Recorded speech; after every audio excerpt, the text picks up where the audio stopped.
حضرت کعب الاخبار رحمۃ اللہ تعالی علیہ فرماتے ہیں کہ حضرت موسیٰ علیہ السلام کے زمانے میں ایک مرتبہ قحط پڑا۔ لوگوں نے آپ کی بارگاہ میں درخواست کی، یا کلیم اللہ دعا فرمائیے کہ بارش ہو۔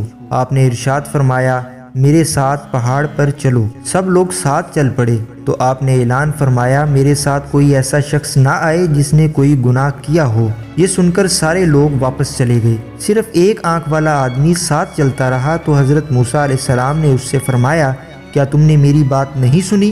عرض کی کہ میں نے آپ کی بات سنی ہے۔ تو آپ نے پوچھا، کیا تم بالکل بے گناہ ہو؟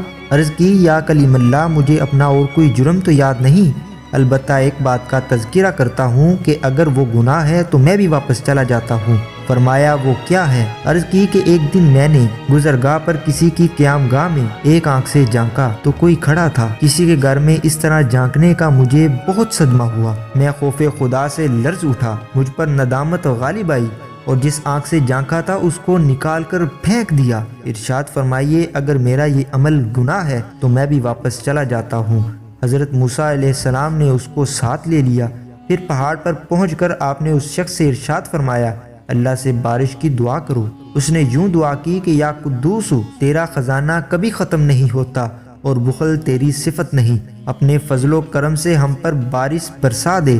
اور اس کی دعا یہ قبول ہوئی، فوراً بارش ہو گئی اور حضرت موسیٰ علیہ السلام اور وہ شخص بھیگتے ہوئے پہاڑ سے واپس تشریف لائے۔ یقیناً نبی کا درجہ امتی سے بہت بڑا ہوتا ہے، پھر بھی حضرت موسیٰ علیہ السلام نے اپنے امتی سے دعا کروائی۔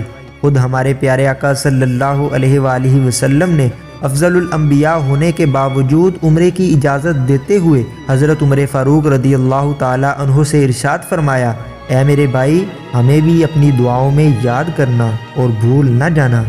ہمیں بھی چاہیے کہ وقتاً فوقتاً دوسروں سے دعا کی درخواست کرتے رہیں، نہ جانے کس کی دعا قبول ہو جائے، کیونکہ اس بارگاہ میں شہرت و عزت، دولت اور شکل و صورت نہیں دیکھی جاتی، بلکہ یہاں تو صرف نیت و اخلاص دیکھا جاتا ہے۔